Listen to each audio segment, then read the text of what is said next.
Hello YouTube, we're back. We got a little bit of snow in the Midwest. There's a random house over there. I don't know why his house is back there, but we got a little bit of snow. So the other day I was like, snow's coming, let me get the Jeep ready. And this is the first time the Jeep has ever left me stranded. Kind of. It was parked in the parking garage. Normally with this truck, I drive it for like a week, then I don't drive it for like a week, then I drive it for like a week, then I don't drive it for like a week. And the battery in it was only a year old. So I went to start it and it wouldn't start. It was completely dead. Checked the volts on the battery, and the battery was at like 9 volts. I was like, that's dead for only sitting a week. It had a Walmart battery in it. Date code was 8 of 2022. Now it's currently 12 or 1 of 2024. So it had like 15 months in the battery, basically 15 or 16 months. So I was confused why it died, but Walmart battery only had a year warranty. I'm like, they probably built it to die anyway. So I went and grabbed this. I jumped it. That was the big thing. I jumped it. It ran for like 5 minutes and then died. So I knew Walmart wouldn't honor the battery, so I went and bought a new battery, dropped it in. Now, a lot of people, even myself, thought right away it's the alternator, because all you need is the battery to jump the car, and you could technically jump a car without a battery if you put a battery jump pack on it, like I did. So when I jumped it, I used this beautiful Stanley Fat Max. It's beautiful, by the way. You should all carry one. I carry one in every car. And I jumped it, and let's go into the car to talk about this. By the way, she's anyone wondering what she looks like. 20,000 miles later, she's in okay condition. She could use a little bit of cleaning, maybe a slight vacuuming, but here we are inside the vehicle. Currently, she's at 12.7 volts. I don't know if you guys can see that. I got to keep the flash on because the lighting's bad. Currently, she's at 12.7 volts. And when it died, I checked to see if I left the lights on, the headlights on. Nothing was on. So she starts up perfect, right? And when I started up the Jeep and we jumped it, I was sitting inside of it. I'm like, okay, it started right away. Didn't even try to crank it. The battery pack was enough to get it to go. And then I looked at the volt meter right here, and it was sitting at like 11. It was like right a hash in front of that red line right there. I'm like, that's not right. And this was saying like 11.7. 11.7 on a battery alone is bad. And to say that the alternator is kicking in and charging the battery, I was like, the alternator's not doing its job. But then I was like, wait, people. Hold on. Wait. So if the alternator's not doing its job, it could be the alternator, or it could be just a bad battery. I mean, at 14, if the battery has 12 volts and the alternator's helping it, the alternator will show 14.5. But if the battery only had 9, and you add 2 to that, it's at 11. So in my brain, I'm like, it could be the alternator, but am I going to spend a couple $100 right now?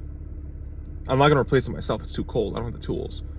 Am I going to spend a couple $100 on a new alternator and have it installed, or am I going to try a battery? So I went to Farm and Fleet and I got a battery. I dropped it and she started it right away, but that's not a true test because the battery already had charge in it. We got to let it sit. So it's currently been 583 miles. Instantly, once I plugged in the new battery, the Jeep went back to normal, where it was always at 14 volts, 14.1. Currently, it's at 14.1. I've seen it go up to like 14.3, 14.4. So the alternator is fine. It was the battery. Now, I checked Google, I checked Reddit. People were like, oh, it's your alternator. It's your, like, check your terminals. I know it wasn't my terminals, but they're like, then it's your alternator. Your alternator should be keeping your Jeep alive. Even in any car, it's just, the alternator should have enough power to keep the truck alive.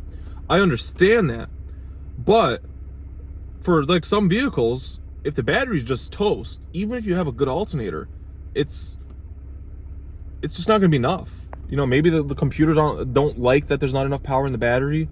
The way the car's set up, I don't know. But if it doesn't like it, it doesn't like it. So I dropped a new battery in it. The battery was $150. I got a Blaine's Farm and Fleet battery, and I'm going to be honest, I'm not, after using their batteries for a couple years, I've gotten the regular ones, and this is the higher end one, the platinum one. I'm not too keen on their batteries. Toyota has their 84-month warranty on their TrueStar battery. I know that one's a good one. And then Duracell, random.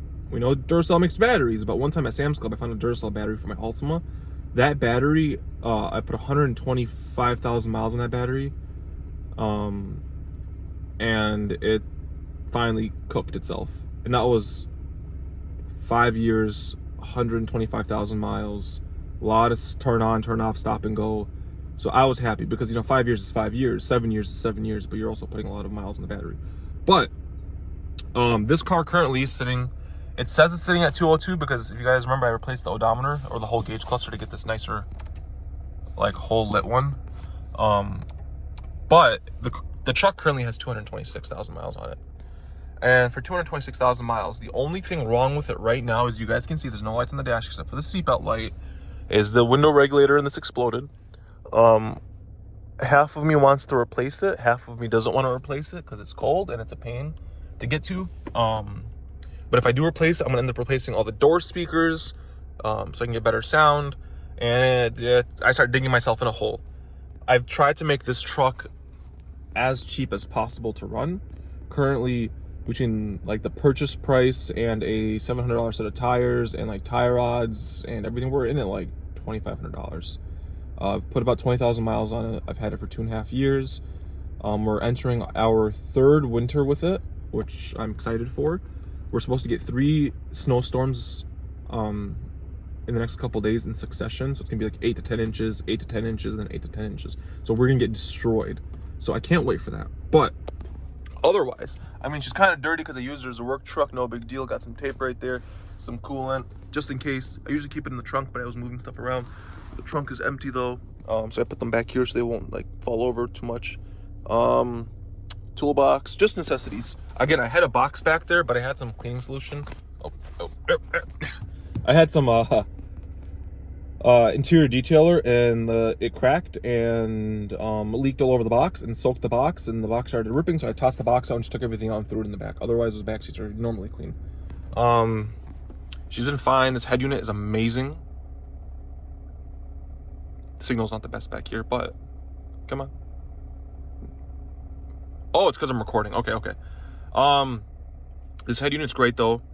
It does wobble a little bit, so I ended up putting, for now, I was gonna get a rubber piece, but for now I just put a piece of cardboard under it, and it works. It's mounted perfectly fine on an arm. It has a dash cam in the back. I almost killed a deer the other day, but yeah, it's normally not like this. It's because I'm recording right now and I'm using the phone, and it's trying to use CarPlay at the same time.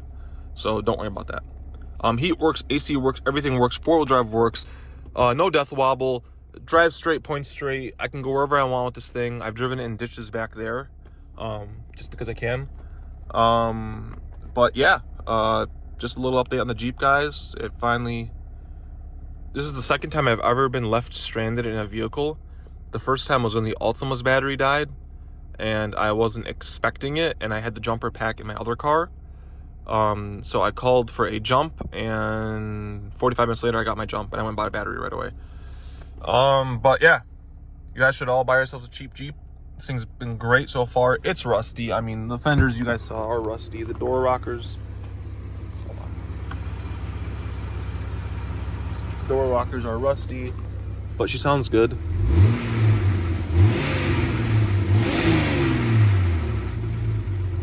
And that's with 2 holes that are two cracks in the exhaust manifold. We are averaging 17 miles a gallon, which I don't think is too bad. Yeah, I mean, she's a little dirty. She gets the job done though. I wish I had lights back here, but I don't. But I never really use this mirror. God, I never use this mirror. Jeez. But I mean, for a cheap truck, you can't go wrong. I love this thing. Again, the window regulator is bad. It's not a big deal. The window doesn't really go down. I did a little bit of a short fix for it. Not even a fix, just like a, what would you call it? What's the word? Not a fix. Because I didn't fix it. A solution. We'll call it a solution for the window going down. Because when the regulator died, the window just wants to keep dropping. Also, the cameras in this head unit are very clear. I made a video on it if you guys want to watch it, but it's also dash cam, so it's recording. I mean, the cameras are very clear. That screen's amazing. But, yeah, I mean, she does everything she needs to do. She shifts, she drives good. She drives straight. I would be very inclined to buy multiple of these. You know, if I want to get into true, because I bought this for winter driving. Now that I have a BMW with all-wheel drive, I'm still going to drive this, don't get me wrong. As long as I have this, I'm going to put the miles on this, because at the end of the day, this is still a million times better than an all-wheel drive sedan.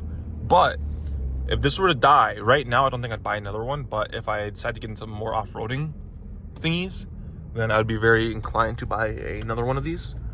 Yeah, thank you guys for tuning in. Just want to make a quick video. I was, kind of surprised that this truck left me, slightly stranded. It was stuck in the parking garage, and there's cars parked around it from one side, and the other side was the wall. So what I learned from now on is if you have a shady car, back it into the spot so you can just pull up in front of it and jump it if you have to. Whee!